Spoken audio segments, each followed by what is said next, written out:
Dr. Rogers, I do want to ask a question about your own philosophy.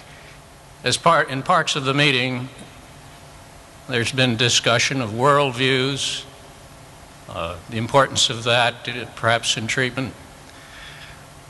What is your worldview, and what does tie you to the universe as you see it?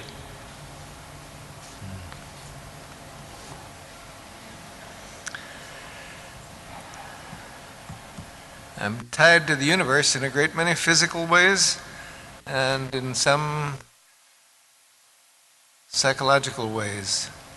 I suppose I feel much more a citizen of the world than of any one country.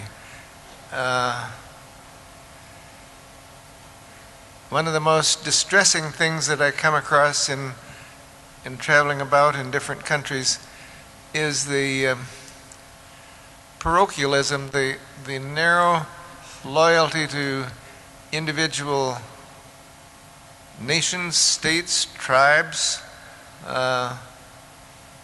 It seems to me those narrow loyalties are pretty disastrous in their effects. I regret the narrowness of vision in our own government that sees itself as loyal to, quotes, American interests without much of any concern for the interests of those in Central and Latin America, for example, or concern for the citizens of Europe or the citizens of the Soviet Union, so that I suppose probably your question had other aspects as well, but for the moment I'll simply say that personally, as I say, I feel much more attached to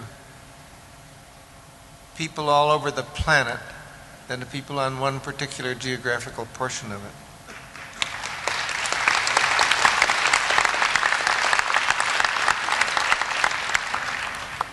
You might want to tell them about the planetary citizenship. Yes, I had heard about it some time ago, and undoubtedly many here have one as well. I would be glad to know who you are, because I'd feel a little more fellowship around the world. But I did send for an application form to become a planetary citizen, and I have a planetary passport. My understanding is that there are, like Heinz 57 varieties, there are 57 countries in the world who have accepted that through legislation in their country as a passport. And I wanted to try it out on my last trip to the Soviet Union, but the director of the group I was with said I'd make trouble for everybody, and I'd better wait until, I thought I'd better wait until I'm going on my own, then I can just make trouble for myself. But I do want to try it, and I hope there will many people will join in. I think there are about 350,000 people now who have planetary passport. And this is an official passport with your pictures in it and so on, that certifies that you are a citizen of the planet. Costs $25.